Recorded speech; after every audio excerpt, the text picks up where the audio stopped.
Assalamu alaikum wa rahmatullahi wa barakatuh. J'espère que vous allez bien. Bienvenue à tous et à toutes.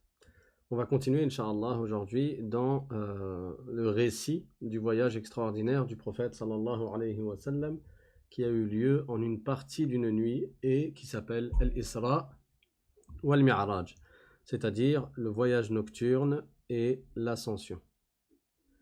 Bismillahirrahmanirrahim. Alhamdulillahi rabbil alamin. وصلى الله وسلم على سيدنا محمد طه الأمين وعلى آله وصحبه الطيبين الطاهرين اللهم لا سهل إلا ما جعلته سهلا وأنت يا حي يا قيوم تجعل الحزن إذا شئت سهلا. La louange est à Allah, le Seigneur des mondes, et que l'honneur et l'élévation en degrés soient accordés à notre maître Muhammad sallallahu alayhi wa sallam. Nous demandons à Allah de nous accorder une intention sincère dans l'apprentissage de la science de la religion. Donc nous avons expliqué hier que le prophète sallallahu alayhi wa sallam, après avoir subi de nombreuses injustices de la part des associateurs de la Mecque, les Mecquois, les Qurashites, il a été éprouvé, en plus de tout cela, par la mort de son oncle qui le défendait, Abu Talib, et par la mort de son épouse Khadija. Peu de temps après, Allah lui a accordé un miracle éminent qui fut une consolation pour le prophète sallallahu alayhi wa sallam et qui a honoré le prophète alayhi salatu wa sallam. Allah Ta'ala dit dans le Coran سبحان الذي أسرى بعبده ليلا من المسجد الحرام إلى المسجد الأقصى الذي باركنا حوله لنريه من آياتنا إنه هو السميع البصير. Dans ce verset, Allah nous apprend qu'il est exempt d'imperfection, c'est-à-dire Dieu, celui qui a fait voyager son esclave, c'est-à-dire Muhammad sallallahu alayhi wa sallam, de la mosquée de Al-Haram, c'est-à-dire la mosquée à la Mecque, qui est la meilleure mosquée, jusqu'à la mosquée de Al-Aqsa, qui est la mosquée de Jérusalem, dont nous avons béni les alentours. Et pourquoi ce voyage ? C'est cité à la fin du verset linuriyahu min ayatina, afin de montrer au prophète alayhi salatu wassalam certains de nos signes éminents. Donc le prophète a voyagé sur le buraq, qui est un animal qui provient du paradis. Il est plus petit qu'un âne et plus grand qu'un mulet.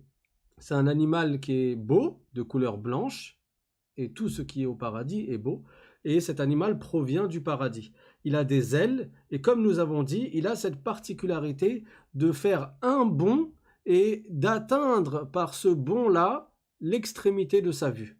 Là où il voit, jusqu'au bout de sa vue, il y arrive en un seul bond, en un seul saut. Et il se déplace donc très rapidement. Le prophète sallallahu alayhi wa sallam a voyagé de la Mecque jusqu'à Jérusalem. Là-bas, il s'est réuni avec les différents prophètes, alayhimus salatu wassalam, puis il a été élevé aux cieux. Nous allons maintenant parler, Inch'Allah, de certaines choses que le prophète a vues dans ce bas monde avant d'être élevé dans les cieux. Il a été rapporté que lorsque le prophète était dans ce voyage, alayhi salatu wassalam, avec l'ange Gabriel, l'ange Jibril, alayhi salam, il a vu l'apparence d'une vieille femme, d'une femme qui était extrêmement âgée. Alors, le prophète sallallahu alayhi wa sallam a demandé à Jibril alayhi salam ce que cela signifiait, que représentait cette femme qui était extrêmement vieille, qui était extrêmement âgée. Et Jibril alayhi salam lui a dit que c'était ce bas monde. Cette femme-là, extrêmement âgée, représentait le bas monde. Et la leçon que l'on tire de cette représentation-là que le prophète sallallahu alayhi wa sallam a vu de ce bas monde, c'est que ce qui s'est écoulé de ce bas monde est beaucoup plus long que ce qu'il en reste, que ce qui reste à s'écouler de ce bas monde d'ici-bas avant l'arrivée du jour dernier, avant la fin du monde. Comment aura lieu la fin du monde ? C'est un ange qui s'appelle Israfil alayhi salam qui va souffler dans un corps, dans un instrument, et lorsqu'il va souffler, tous ceux qui sont encore en vie ici-bas vont mourir, sauf certaines exceptions pour qui Allah Ta'ala a voulu qu'elles ne meurent pas, comme les anges qui portent le trône, par exemple. Mais les gens qui sont sur terre, que ce soit les êtres humains, ou même les djinns, ou encore les animaux, et même les anges, ils vont tous mourir lorsque l'ange Israfil va souffler dans le corps. Puis, 40 ans plus tard, Allah va ressusciter Israfil parce que même lui, il va mourir. Et même l'ange de la mort va mourir. Donc Israfil va être ressuscité et il va souffler à nouveau dans le corps et ce sera le début du jour dernier et qui commencera par la résurrection. Et les gens sortiront de leur tombe après que leur corps soit recomposé pour ceux dont le corps a été décomposé parce que ce n'est pas pour tout le monde que le corps se décompose dans la tombe. Le prophète Muhammad sallallahu alayhi wa sallam a dit dans un hadith Inna Allah harrama ala an-nar il a dit Inna Allah harrama ala al-ardi an ta'kula ajsad al-anbiya, c'est-à-dire que Dieu a interdit à la terre de consommer le corps des prophètes, les corps des prophètes. Donc les prophètes, leur corps ne se désintègre pas lorsqu'il est dans la tombe. Donc, c'est ainsi qu'aura lieu la fin du monde. Et avant cette fin du monde, il va y avoir des signes indicateurs de l'arrivée du jour dernier, de l'arrivée de As-Sa'a, de cette heure-là dans laquelle commencera justement la fin du monde. Ces signes qui indiquent la fin du monde, Alamatu Sa'a, le prophète sallallahu alayhi wa sallam nous en a parlé. Et beaucoup de ces signes sont déjà apparus. C'est-à-dire que nous sommes réellement dans la fin du monde. Comme le prophète a vu cette représentation de ce bas monde sous l'apparence d'une vieille femme, une vieille femme, d'une manière générale, elle est proche de la fin. Et une femme qui est extrêmement âgée, elle est probablement pas attirante. C'est ainsi qu'est réellement ce bas monde. Nous ne devons pas courir après les plaisirs de ce bas monde parce qu'en réalité, ils sont éphémères. Et souvent, ils cachent derrière eux de mauvaises conséquences.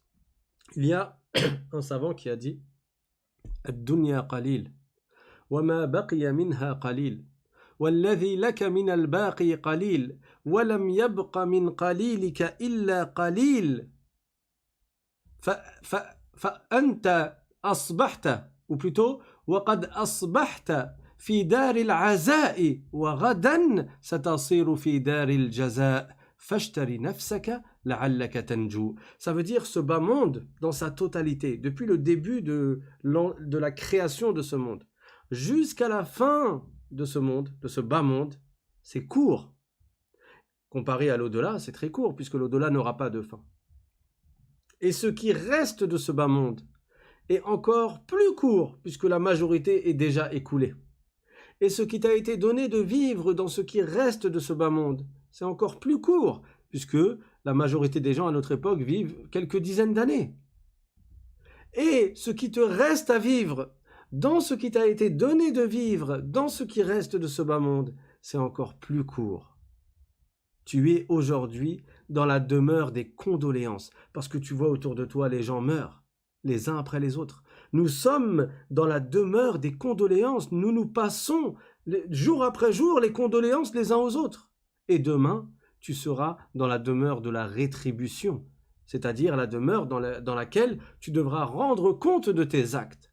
Alors, achète ton âme, puisses-tu être sauvé dans l'au-delà. Achète ton âme, c'est-à-dire fais en sorte, affranchis ton âme. Affranchis ton âme, c'est-à-dire fais en sorte d'être sauvé dans l'au-delà. Comment? En accomplissant ce qu'Allah t'a ordonné dans le peu de temps qu'il te reste à vivre. Et en évitant ce qu'Allah t'a interdit, c'est-à-dire en obéissant à Allah. Allah Ta'ala dit dans le Coran وَمَا خَلَقْتُ الْجِنَّ وَالْإِنسَ إِلَّا لِيَعْبُدُونَ, c'est-à-dire, et je n'ai créé les djinns et les êtres humains que pour leur ordonner de m'adorer. Et dans un hadith, le prophète sallallahu alayhi wa sallam a dit Haqqullahi ala al-ibad an ya'buduhu wa la yushriku bihi shay'a, c'est-à-dire le grand droit qu'Allah a sur ses esclaves et donc le plus grand devoir qui nous incombe vis-à-vis d'Allah, c'est qu'on l'adore et qu'on ne lui associe rien. Donc on doit adorer Dieu sans rien lui associer et on doit lui obéir. Et c'est pour cela que les prophètes sont venus à nous, pour nous enseigner comment obéir à Allah subhanahu wa ta'ala, comment accomplir ce qu'il nous a ordonné et comment éviter ce qu'il nous a interdit. L'imam Ali ibn Abi Talib, radiyallahu anhu, qui était le cousin du prophète sallallahu alayhi wa sallam. Et le prophète l'a marié à sa fille. C'était donc en même temps le gendre du prophète Mohammed sallallahu alayhi wa sallam. C'était son beau-fils.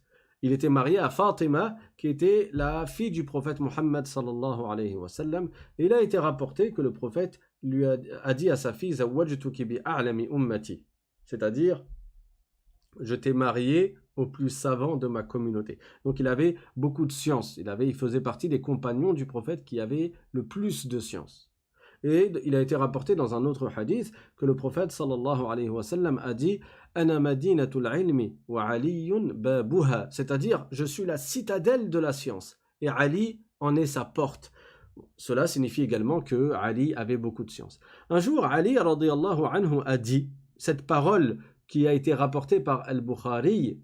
Il a dit Irtahalat ad-dunya wa hiya mudbirah وارتحلت الآخرة وهي مقبلة فكونوا من أبناء الآخرة ولا تكونوا من أبناء الدنيا اليوم العمل ولا حساب وغدا الحساب ولا عمل. C'est-à-dire, le bas monde c'est comme mis en marche pour s'en aller. Quand le temps s'écoule là, c'est comme si le bas monde en fait c'était il partait, c'est comme s'il s'en allait. Puisqu'on arrive bientôt à la fin de notre vie, et le bas monde arrive bientôt à sa fin. Donc c'est comme s'il s'était mis en marche pour partir. Et l'au-delà arrive à grands pas. Donc il a dit l'au-delà, c'est comme mis en marche pour venir à nous. Wa kullu atin qarib, et tout ce qui arrive est proche, puisque ça arrive, ça va arriver. Donc Ali radiyallahu anhu a dit Fakunu min abna'il akhirah. Soyez donc des gens attachés à l'au-delà, œuvrez pour l'au-delà, soyez de ceux qui vivent pour préparer leur au-delà. وَلَا تَكُونُوا مِنْ أَبْنَاءِ الدُّنْيَا. Et ne soyez pas attachés à ce bas monde, ne soyez pas de ceux qui œuvrent pour ce bas monde au détriment de l'au-delà. الْيَوْمَ الْعَمَلُ وَلَا حِسَابٌ. Aujourd'hui, il y a des actes, nous accomplissons des actes, et il n'y a pas de compte, nous ne rendons pas des comptes. وَغَدًا الْحِسَابُ وَلَا عَمَلٌ. Tandis que demain, nous devrons rendre des comptes, et il n'y aura plus d'actes. Celui qui n'a pas fait la prière dans ce bas monde, il ne va pas rattraper ses prières dans l'au-delà, mais il méritera un châtiment dans l'au-delà. Celui qui n'a pas payé sa zakat dans ce bas monde, il ne va pas payer sa zakat dans l'au-delà, mais il sera châtié, il méritera un châtiment pour ne pas avoir payé sa zakat. Celui qui a commis certains péchés comme boire de l'alcool ou tomber dans la fornication ou tomber dans la médisance ou autre que cela, il devra rendre compte dans l'au-delà, il sera rétribué en fonction de ses actes. Donc dans l'au-delà, il y a ceux qui auront la miséricorde d'Allah et sa grâce et sa félicité et le bonheur que Dieu a promis aux vertueux, mais il y a les autres, ceux qui n'ont pas appliqué ici-bas. Ceux qui étaient préoccupés à vouloir de l'argent, à vouloir les plaisirs éphémères, à vouloir se faire plaisir, à vouloir écouter leur nafs. La nafs, c'est quoi? C'est ton âme. Or, Allah Ta'ala dit dans le Coran « Inna nafsa la ammaratun bis-su'. C'est-à-dire que ton âme, elle, pour la plupart des gens, elle t'incite à faire de mauvaises choses. Parce que les penchants de notre âme, vers quoi tendent-ils? On veut le réconfort, on veut le confort, on veut le luxe, on veut le plaisir, on veut ne rien faire, on veut ne pas se fatiguer. Et le fait d'œuvrer pour l'au-delà, c'est l'opposé de tout ce que la nafs elle veut. C'est pour cela que le prophète sallallahu alayhi wa sallam a dit que le paradis, le chemin qui mène au paradis est parsemé de choses que l'âme elle réprouve. Tariqul jannah mahfoufun bi al-makarih, c'est-à-dire que le chemin qui mène au paradis, il est parsemé de choses que en fait tu dois faire, que tu dois accomplir, ou du fait que tu dois éviter d'autres choses, et la nafs, ton âme, elle souhaite le contraire. Wa tariqul jannah mahfoufun bil maladhat, tandis que le chemin qui mène en c'est-à-dire que le chemin qui mène en enfer, il est parsemé de plaisirs, il est parsemé de choses que l'âme désire. Donc tu ne dois pas suivre ta nafs, tu ne dois pas suivre ton âme si tu veux gagner dans l'au-delà. Ça nécessite quoi? Un cassage de nefs. Ça nécessite de contraindre son âme. Et il y a un savant qui a dit النفس كالطفل إن تهمله شب على حب الرضاع وإن تفطمه ينفطم. C'est-à-dire, l'âme de la personne, c'est comme un bébé. Un bébé, nourrisson, tu l'habitues à boire le sein de sa mère, à téter, ben, il va grandir et il peut grandir, il peut se passer des années et il continue à boire le lait de sa mère.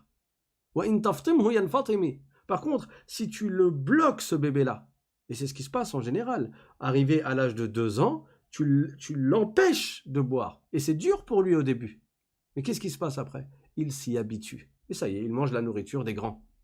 La nefs, c'est pareil. C'est dur pour elle de quitter les plaisirs qu'elle veut avoir, qu'elle veut obtenir. Et tu te dois de la forcer. Et c'est dur, il y a une certaine contrainte et un effort. Mais quand tu auras réussi, alors elle marchera sur le droit chemin. Et c'est ainsi que sont les vertueux. Les vertueux, ils arrivent à un stade où accomplir des adorations, ça n'est pas un fardeau pour eux, c'est un plaisir. Accomplir des prières, c'est le moment, la prière, c'est le moment pour eux dans lequel ils se sentent bien. Ils ne ressentent pas comme un poids sur les épaules parce qu'ils doivent faire la prière. Non, ils ont dépassé ce stade. C'est-à-dire qu'ils ont éduqué leur âme jusqu'à ce que l'âme, elle soit droite. Jusqu'à ce que l'âme, elle marche droit. Jusqu'à ce que l'âme, elle désire faire ses bonnes actions et elle soit dégoûtée des mauvaises actions. Elle soit écœurée des mauvaises actions. Mais la plupart des gens ne sont pas ainsi. Parce qu'ils n'ont pas atteint ce stade. Pourquoi? Parce qu'ils n'ont pas fait des efforts. Ils restent toujours dans le confort et la volonté d'assouvir les plaisirs de leurs âmes. Il y a quelqu'un qui a dit des vers de poésie qui sont très jolis et qui sont une leçon pour nous. Il a dit النفس تبكي على الدنيا وقد علمت أن السعادة فيها ترك ما فيها. C'est-à-dire la nefs, l'âme, elle pleure pour ce bas monde. Elle pleure dans le sens qu'elle désire les choses de ce bas monde. وَقَدْ عَلِمَتْ, alors qu'elle sait pertinemment que le bonheur consiste à délaisser ce qu'il y a dans ce bas monde. Tu veux le bonheur, c'est-à-dire la félicité éternelle dans l'au-delà, ne cours pas après les plaisirs de ce bas monde. Parce que les plaisirs de ce bas monde, ils te distraient de l'obéissance à Allah. Quelqu'un qui court après l'argent, il court après l'argent, il va délaisser la prière. Parce qu'il est préoccupé à vouloir travailler pour gagner de l'argent. Et c'est le cas de beaucoup de gens. Ils ne font pas la prière ou alors ils retardent leur prière. À cause de quoi? L'argent. À cause de quoi? D'un train de vie qu'ils souhaitent avoir. Ils ne veulent pas de la pauvreté, ils ne veulent pas de certaines difficultés dans ce bas monde, et ils sont prêts du coup à faire quoi? À faire ce qui méritera de plus grandes difficultés dans l'au-delà. النفس تبكي على الدنيا وقد علمت أن السعادة فيها ترك ما فيها. L'âme, elle pleure pour des choses de ce bas monde alors qu'elle sait pertinemment que le bonheur, tu le gagnes en délaissant ce qu'il y a dans ce bas monde. لا دار للمرء بعد الموت يسكنها إلا التي كان قبل الموت بانيها. Ensuite il dit, il n'y a pas de demeure pour la personne après la mort, si ce n'est la demeure qu'il a construite avant la mort. En d'autres termes, tu n'obtiendras dans l'au-delà, tu ne récolteras dans l'au-delà que ce que tu as semé dans ce bas monde. Tu ne gagneras une demeure de plaisir et de délice dans l'au-delà, une demeure de félicité, que si tu l'as préparée ici-bas. Et, à contrario, si tu fais n'importe quoi dans ce bas monde, tu commets des péchés, tu délaisses les adorations obligatoires, alors tu obtiendras quoi comme demeure dans l'au-delà? Ce que tu mériteras. Ce que tu sèmes ici-bas, tu le récoltes dans l'au-delà. Fais le bien et tu gagneras le bien et la félicité. Par contre, si tu fais le mal, tu récolteras ce que tu as fait. C'est pour cela que Dieu dit dans le Coran Laha ma kasabat wa alayha maktasabat. C'est-à-dire que la personne dans l'au-delà, elle aura en sa faveur le bien qu'elle aura accompli ici-bas, qu'elle aura acquis ici-bas, et dans l'au-delà, elle aura contre elle le mal qu'elle aura acquis ici-bas, le mal qu'elle aura fait ici-bas. Ça se retournera contre elle dans l'au-delà. Ensuite, il a dit فَإِن بَنَاهَا بِخَيْرٍ طَابَ مَسْكَنُهُ وَإِن بَنَاهَا بِشَرٍ خَابَ بَانِيهَا. C'est-à-dire, si tu construis ta demeure de l'au-delà en faisant des bonnes actions ici-bas, quelle bonne demeure que tu auras. Par contre, si tu construis ta demeure en faisant de mauvaises actions, alors dans l'au-delà, tu seras désappointé, tu seras déçu. أموالنا لذوي الميراث نجمعها ودورنا لخراب الدهر نبنيها. Il a dit ensuite, notre argent, on est en train de le récolter, de le réunir, de le rassembler, de courir après pour en obtenir, pour au final le laisser pour nos héritiers. Parce qu'au final, tu vas mourir. Et tout ce que tu auras acquis, tu ne pourras pas en bénéficier après ta mort. Mais ce sera pour tes héritiers. وَدُورُنَا لِخَرَابِ الدَّهْرِ نَبْنِيهَا. Et ta maison, tu ne la construis que pour qu'elle soit, qu'elle devienne des ruines avec le temps. Les palais qui ont été construits il y a des centaines d'années, qu'est-ce qu'ils sont devenus maintenant? S'il reste des traces, ce sont des vestiges. Quelqu'un va vouloir vivre dans ces ruines-là? Personne. Et pourtant, dans le passé, c'était des grands palais qui avaient beaucoup de valeur. Tu construis des choses, mais avec le temps, ces choses-là vont être détruites. Et toi, tu n'emporteras rien dans ta tombe. Si ce n'est tes actes. Tu n'emporteras pas la maison que tu as construite. Non, elle va rester dans ce bas monde et elle va tomber en ruine petit à petit. Tu réunis, tu récoltes de l'argent, tu ne vas pas l'emporter dans l'au-delà. Non, il va rester pour tes héritiers. Et Allahu A'lam, Dieu seul sait comment tes héritiers vont l'utiliser. Est-ce qu'ils vont en faire bon usage ou est-ce qu'ils vont l'utiliser dans le haram? Ensuite, il a dit أين الملوك التي كانت مسلطنة حتى سقاها بكأس الموت ساقيها. Où sont ces rois qui gouvernaient de grandes régions du monde? Que sont-ils devenus? Ils ont gouverné pendant longtemps, ils avaient beaucoup de gens à leurs pieds, jusqu'au jour où ils ont bu le verre de la mort, jusqu'au jour où ils sont décédés. Que sont-ils devenus? Ils avaient tout ici-bas. Ils avaient la gloire, ils avaient la richesse, ils avaient le pouvoir, ils avaient plein de gens à leur service, ils avaient la prestance. Qu'est-ce qu'ils ont gardé? Ils sont dans la tombe. Quand tu rentres dans un cimetière, es-tu capable de distinguer qui ne possédait rien et qui était millionnaire?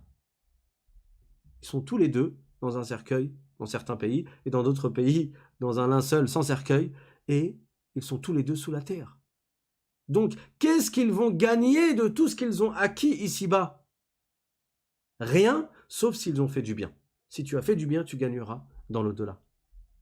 Ensuite, il a dit لا تركنن إلى الدنيا وما فيها فالموت لا شك يفنينا ويفنيها. C'est-à-dire, après tout ce que je viens de te dire là, la conclusion c'est ne cours pas après ce bas monde et après ce que ce bas monde contient. Ne cours pas après les richesses, ne cours pas après le plaisir, ne cours pas après le luxe, ne cours pas après le confort et après ce qu'on appelle le tana'um. Ne cours pas après tout cela. Pourquoi? Parce que la mort, elle va nous tuer, elle va nous prendre et elle va prendre toutes ces choses-là également. L'anéantissement va nous toucher et il va toucher toutes ces choses-là vers lesquelles tu cours. Donc choisis correctement ton objectif dans ce bas monde. Il ne reste plus beaucoup de temps.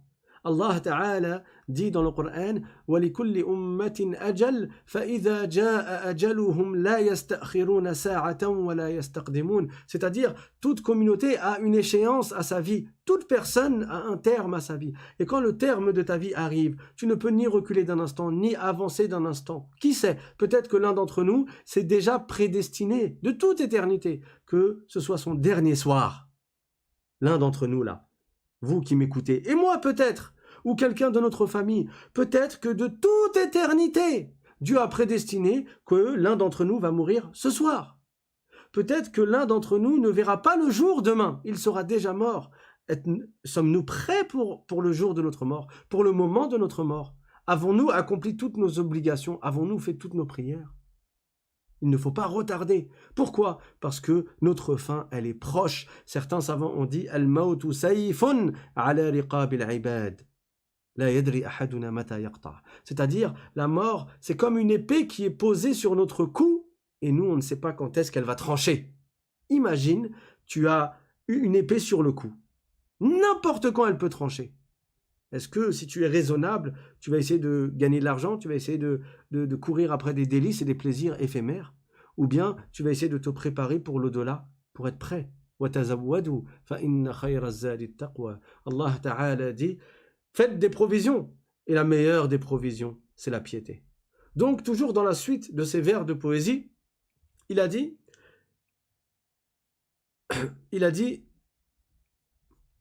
لكل نفس وإن كانت على وجل من المنية آمال تقويها المرء يبسطها والدهر يقبضها والنفس تنشرها والموت يطويها. Ça veut dire, chaque personne, même si elle est à 2 doigts de mourir, parce qu'on ne sait pas quand est-ce qu'on va mourir, chaque personne, même si elle approche de sa mort, elle a en elle des espoirs qui la renforcent et qui lui font croire qu'elle va vivre encore longtemps.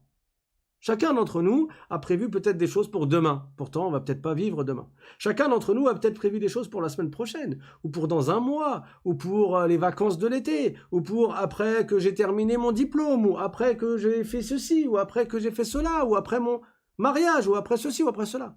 Pourtant, ça se trouve, rien de cela n'arrivera parce qu'on sera mort avant. Al-mar'u yabsutuha. Toi, tes espoirs, tu les déroules sur un tapis devant toi. Wad-dahru yaqbiduha. Tandis que le temps, il raccourcit et il empêche la réalisation de tes espoirs. Wan-nafsu tanshuruha. Et ton âme, elle déroule le tapis des espoirs. Allez, j'aimerais faire ceci, j'aimerais faire cela, j'aimerais obtenir ceci, j'aimerais gagner cela, j'aimerais construire ceci, j'aimerais acheter cela. Wal-mautu yatwiha. Et la mort, elle ferme le livre. Ça y est, tu es mort, c'est fini.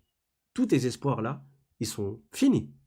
Tu rentres dans ta tombe, ni tu prends ton argent, ni tu prends ta notoriété, ni tu prends tes richesses, ni tu prends tes diplômes, ni tu prends l'amour que les gens avaient pour toi. Tu prends quoi avec toi? Tes actes. Qu'as-tu préparé pour la mort? Qu'avons-nous préparé pour la mort?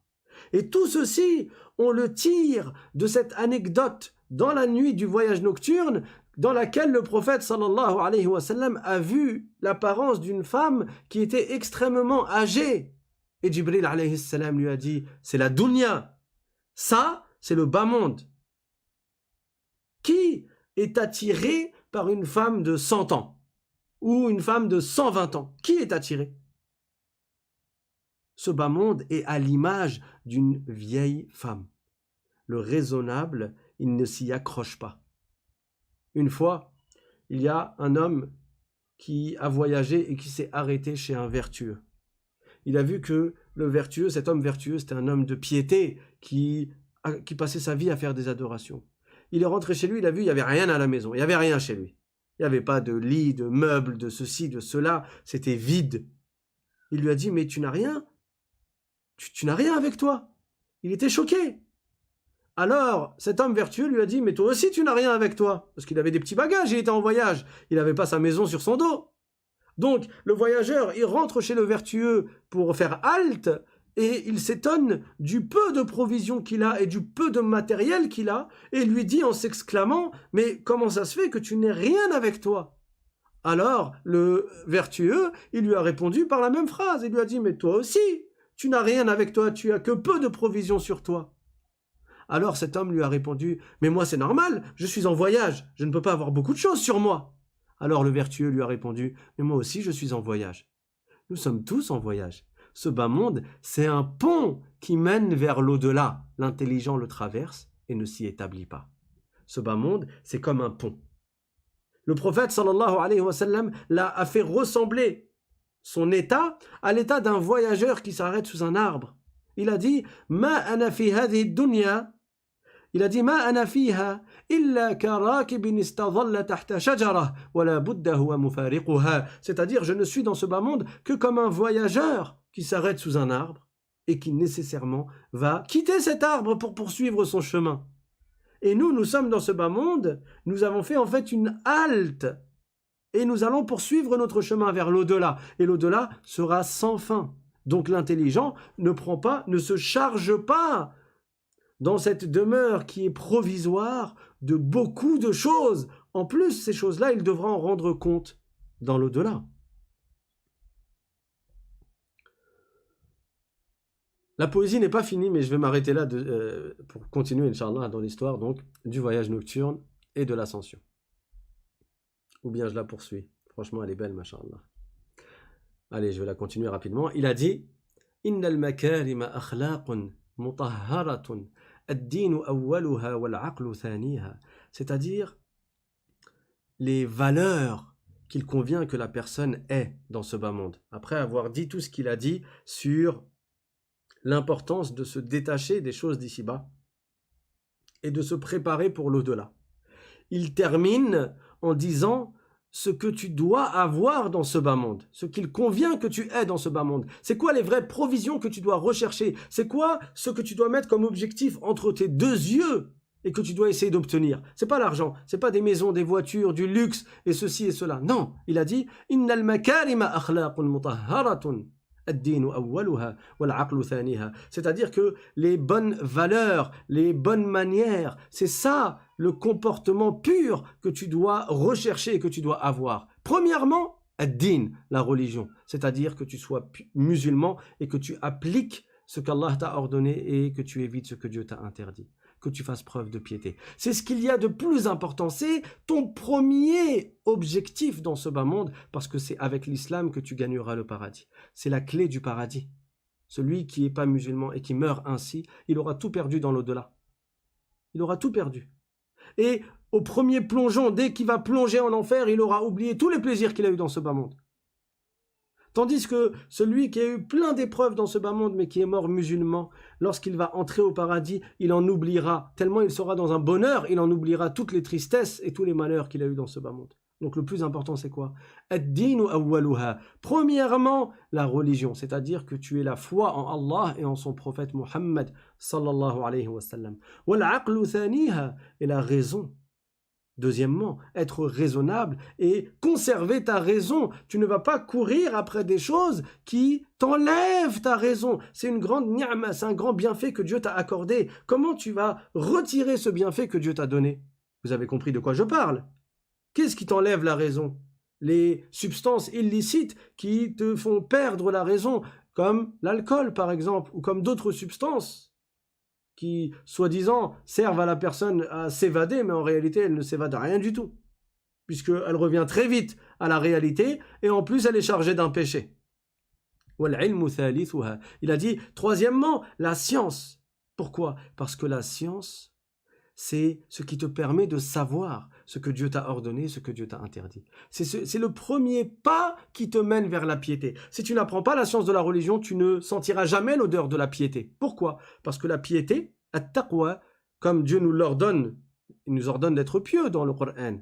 Il dit dans le Coran, Ya ayyuhalladhina amanu taqullaha haqqa tuqatih wa la tamutunna illa wa antum muslimun. C'est-à-dire, ô vous les croyants, faites preuve de piété comme il se doit et ne mourrez qu'en étant musulmans. Donc il a dit, wal ilmu thalithuha, la science, c'est troisièmement très important. Pourquoi? Parce que c'est la science qui te permet d'être pieux. Si tu n'apprends pas la science de la religion, tu n'apprends pas ce que Dieu t'a ordonné, tu n'apprends pas ce que Dieu t'a interdit, comment vas-tu appliquer? Si tu ne sais pas, tu ne vas pas pouvoir appliquer, donc tu ne pourras jamais être pieux. Al-ilmu thalithuha, wal-hilmu rabi'uha, wal-judu khamisuha, wal-fadlu sadisuha. C'est-à-dire, la science, c'est troisièmement, les choses que tu dois acquérir. L'indulgence, quatrièmement. Cinquièmement, la bonté, la générosité. Sixièmement, le fait d'avoir un certain mérite par, justement, ton bon comportement.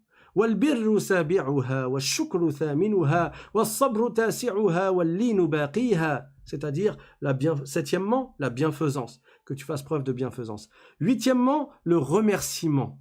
Il est important que tu remercies quelqu'un qui t'a fait du bien. هل جزاء الإحسان إلا الإحسان. La rétribution pour qui a fait un acte de bien n'est-elle pas de le rendre par un bien également? Bien sûr que si. Donc, dans ce bas monde, les gens qui agissent en bien envers toi, tu leur réponds en bien, tu leur fais encore mieux. Et qui t'a donné tous tes bienfaits? C'est Allah. Donc, tous les biens que tu possèdes, ta santé, tes organes, ta vie, ta famille, ton argent, tout, chaque boisson que tu bois, chaque gorgée, chaque respiration, chaque souffle, c'est Allah qui te l'a accordé. Si Allah n'avait pas voulu que tu respires, là tu serais mort. Tu serais mort. Un souffle. Tu vois, quand tu respires, juste une respiration. Une respiration, c'est un bienfait de la part de Dieu. Remercie-le. Huitièmement, le remerciement. Ash-shukr. Comment tu remercies Allah? En lui obéissant. Tu remercies Allah en évitant de tomber dans les péchés avec ce qu'il t'a donné comme bienfait. Il t'a donné des organes, tu ne vas pas lui désobéir avec ses organes.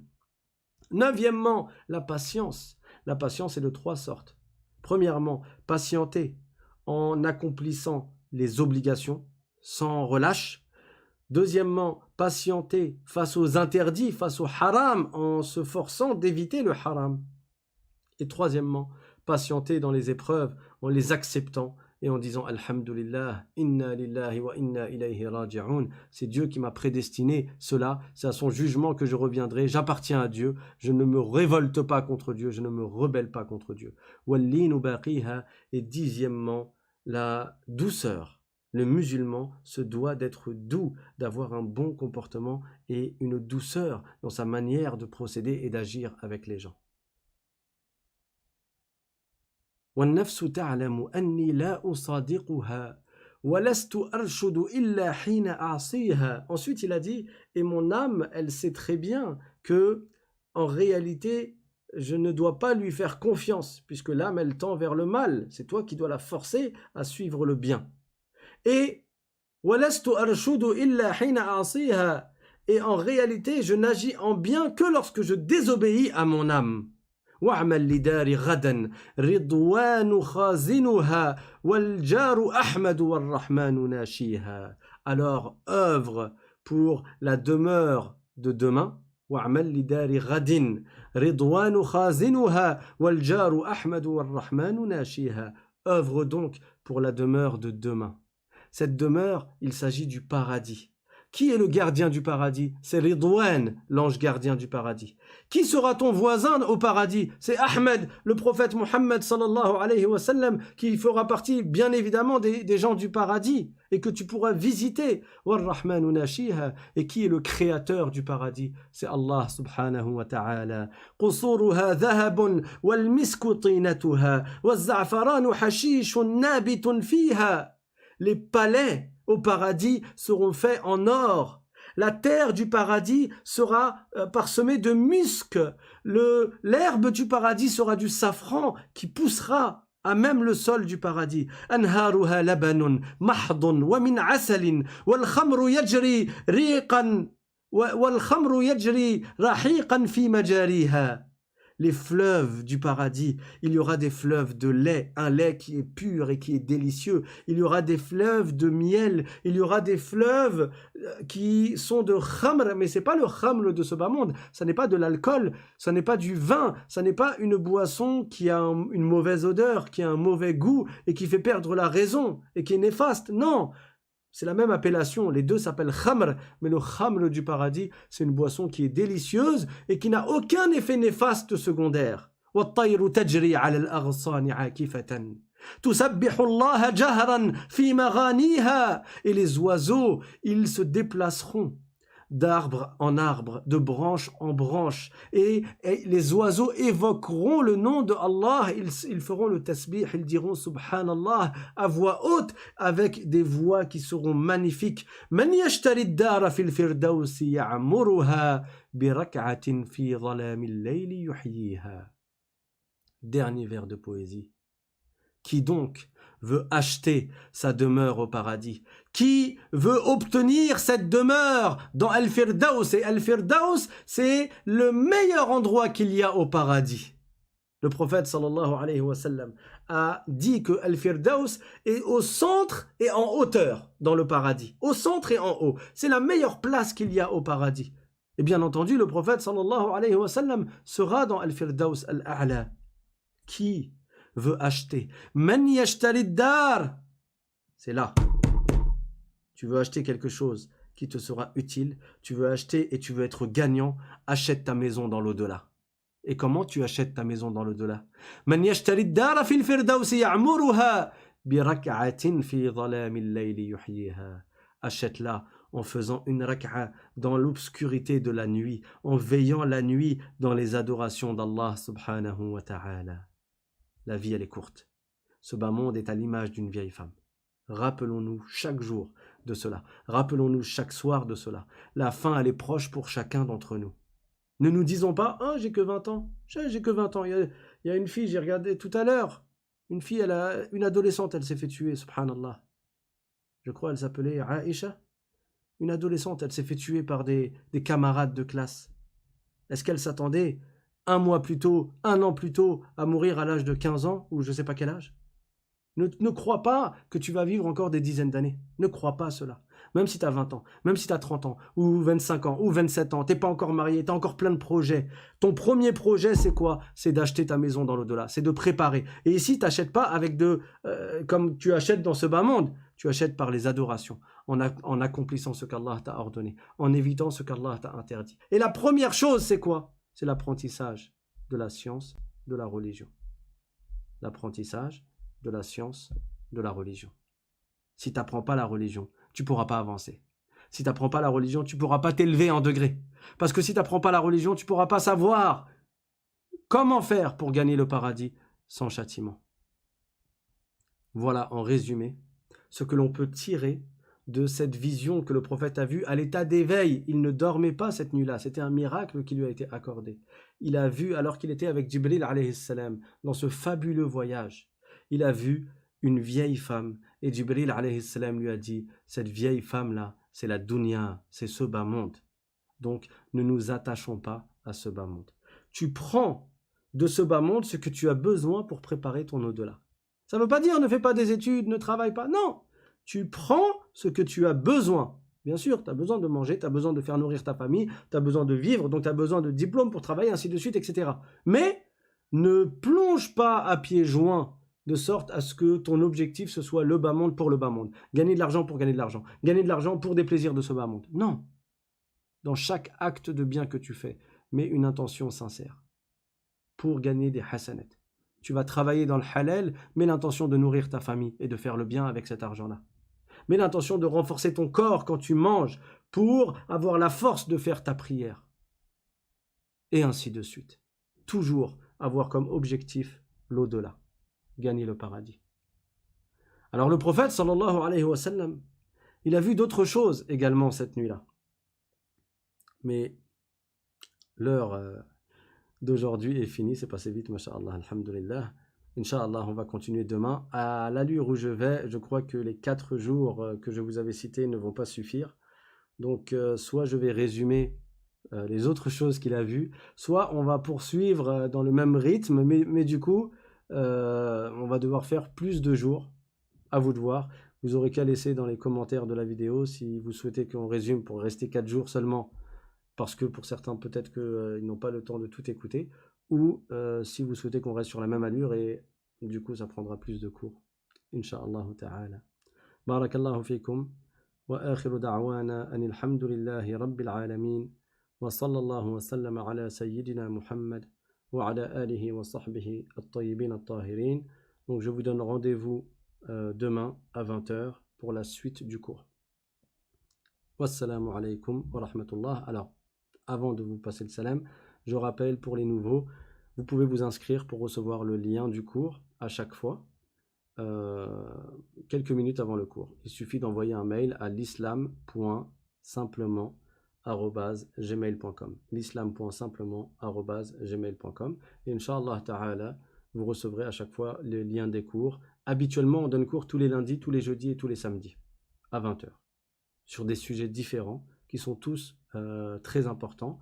Mais là, exceptionnellement, on fait une session quotidienne sur le voyage nocturne et l'ascension. Barakallahu fikum. N'hésitez pas à partager. N'hésitez pas à laisser des commentaires. C'est vrai que je le dis jamais, mais pour le référencement, afin que les vidéos elles soient visibles dans le fil d'actualité de YouTube de plus de monde, et afin que plus de monde puisse en profiter. Apparemment, le référencement dépend entre autres des commentaires qui sont laissés sous la vidéo. Donc laissez des commentaires et partagez bien entendu. Faites-en part à vos proches, à vos familles, à vos réseaux, pour que nous soyons plus nombreux à prendre la science de la religion et à s'entraider dans le bien. Allah Ta'ala dit dans le Coran: wa ta'awanu 'ala al-birri wat-taqwa wa la ta'awanu 'ala al-ithmi wal-'udwan, c'est-à-dire entraidez-vous dans la bienfaisance et dans la piété, et ne vous entraidez pas dans l'injustice et dans le péché. Et si on observe ce qui se passe sur Internet, dans les réseaux sociaux à notre époque, la plupart des gens, ils s'entraident et ils s'incitent à faire des choses qui soient soit futiles au minimum, soit même interdites. Et ils font même des concours de choses qui sont interdites. Alors, nous, de l'autre côté, soyons nombreux à s'entraider dans le bien et à faire un maximum pour propager ce bien-là, Inch'Allah. Donc, c'est une part qui incombe à chacun d'entre nous, ayant la capacité de le faire, entre autres par le partage et par le fait de parler de ces cours-là au plus de gens possible. Barakallahu fikum. Je vous dis à demain, Inch'Allah, pour la suite du voyage nocturne du prophète sallallahu alayhi wa sallam. Wassalamu alaykum wa rahmatullahi wa barakatuh.